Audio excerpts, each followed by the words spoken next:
Okay बच्चों, आज हम एक बहुत इंपॉर्टेंट टॉपिक के बारे में पढ़ने जा रहे हैं। ये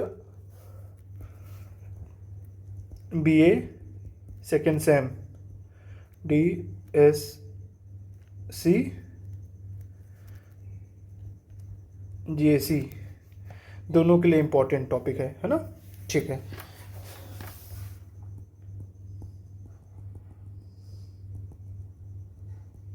ओके। संघ कार्यपालिका में कौन कौन आते हैं?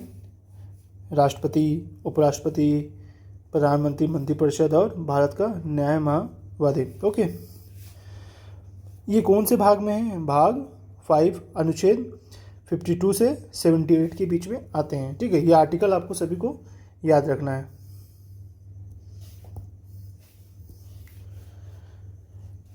कार्यकारी शक्ति का विभाजन, आपको इसमें दो बातें याद रखनी, राष्ट्रपति, प्रधानमंत्री। राष्ट्रपति जो होता है राज्य का प्रमुख होता है और प्रधानमंत्री होता है सरकार का प्रमुख होता है।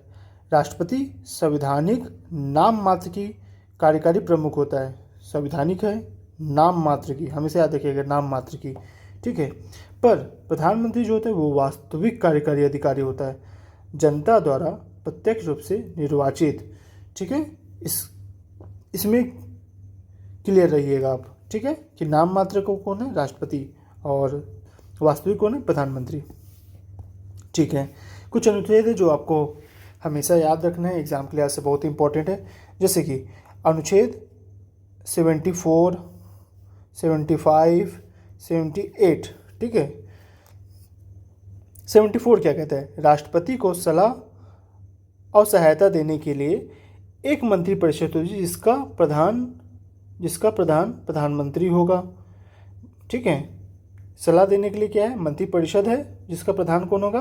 प्रधानमंत्री होगा। ठीक है, इसमें एक बात और याद रखिएगा, मंत्री द्वारा दी गई सलाह किसी भी न्यायालय में जांच नहीं की जा सकती। ठीक है, सलाह देने के लिए मंत्रिपरिषद, जिसका हेड प्रधानमंत्री है।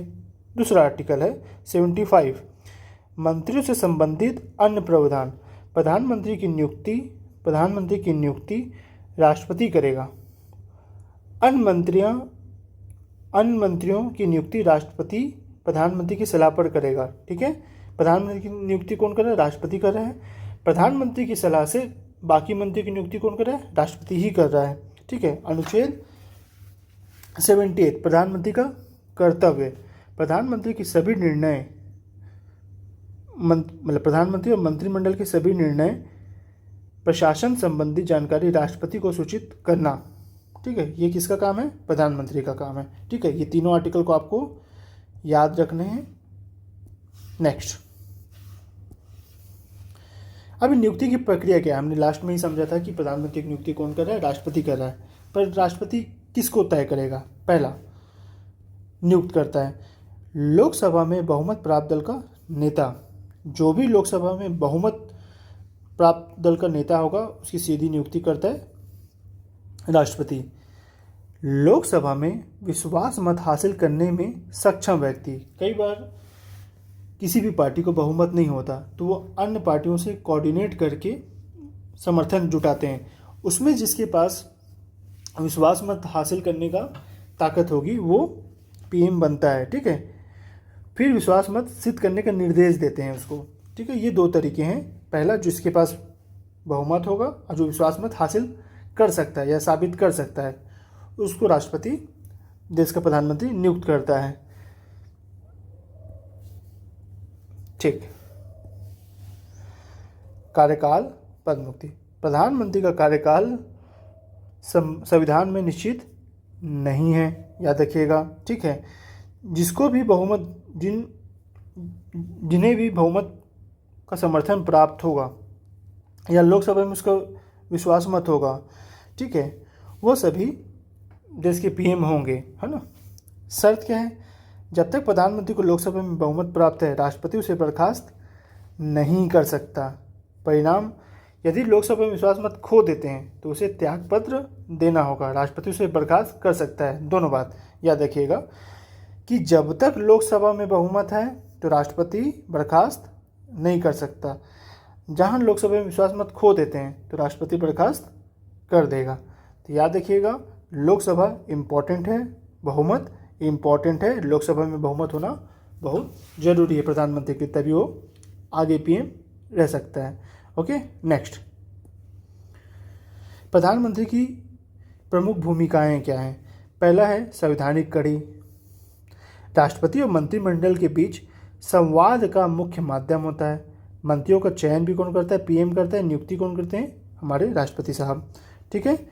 दूसरा कार्य क्या है? मुख्य सलाहकार, राष्ट्रपति को प्रशासनिक मामलों में मुख्य सलाह देने का काम किसका भी है? पीएम का है, प्रधानमंत्री जी का है ना। मुख्य प्रवक्ता, संसद में सरकार की नीतियों के मुख्य रक्षक भी कौन है? प्रधानमंत्री हैं। राष्ट्र के नेता, घरेलू हो या फिर विदेशी नीतियों के निर्माण में सबसे महत्वपूर्ण भूमिका देश के पीएम की ही होती है। ऐतिहासिक मामले, मुख्यमंत्री जो प्रधानमंत्री बने, देश में करीब ऐसे 6 राजनेता रहे जो कि पहले किसी राज्य के, किसी सूबे के मुख्यमंत्री रहे, बाद में देश के प्रधानमंत्री भी बने। जैसे मोरारजी देसाई हो, चौधरी चरण सिंह हो, वीपी सिंह हो, पीवी नरसिम्हा राव हो, एचडी देवगौड़ा हो, और आज के हमारे पीएम नरेंद्र मोदी हैं जो कि पहले गुजरात के सीएम भी थे। ठीक है, नेक्स्ट, हमारे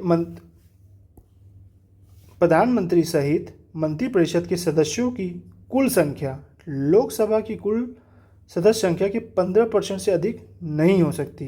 ये याद रखिएगा, ये इम्पोर्टेंट है। ठीक है, लोकसभा में जितने भी कुल सदस्य हैं उसका सिर्फ 15% ही मंत्री बन सकते हैं। इस संविधान संशोधन 92 से ये जोड़ा गया, ये भी आप याद रखेंगे। ठीक है, नेक्स्ट, उत्तरदायित्व का सिद्धांत, अनुच्छेद 75। ठीक है, सामूहिक उत्तरदायित्व, व्यक्तिगत उत्तरदायित्व। अब ये क्या होता है? सामूहिक उत्तरदायित्व लोकसभा के प्रति होगा, व्यक्तिगत राष्ट्रपति के प्रति होगा। अब ये सामूहिक उत्तरदायित्व क्या होता है? संपूर्ण महापरिषद एक इकाई के रूप में कार्य करती है और एक साथ तैरती और डूबती है। इसका मतलब है कि जो मंत्रिमंडल है, किसी एक का फैसला ही सबका फैसला होगा, है ना, कोई भी उस फैसले से अलग नहीं हो सकता। उसको कहते हैं सामूहिक उत्तरदायित्व। ठीक है, व्यक्तिगत क्या है? मंत्री राष्ट्रपति के प्रसाद पद पर धारण रहता है। ठीक है, नेक्स्ट, ये मंत्रिपरिषद की संरचना है। मंत्री में भी कई टाइप के, अलग अलग टाइप के मंत्री होते हैं। कैबिनेट मंत्री, राज्य मंत्री, उप मंत्री। कैबिनेट मंत्री केंद्र सरकार के महत्वपूर्ण मंत्रालय जैसे गृह, रक्षा, वित्त, है ना, विदेश, ये होते हैं। राज्य मंत्री स्वतंत्र प्रभार दिया जा सकता है या कैबिनेट मंत्रियों के साथ समृद्ध किया जा सकता है। उप मंत्री स्वतंत्र प्रभार नहीं होते, ये सिर्फ प्रशासनिक और संसदीय कर्तव्यों में कैबिनेट और राज्य मंत्रियों की सहायता करते हैं। ये तीनों को आप याद रखेंगे, 3 अलग अलग टाइप के मंत्री होते हैं। ठीक है, आपको कमेंट करके बताना है आपके राज्य में कौन से ऐसे मंत्री हैं।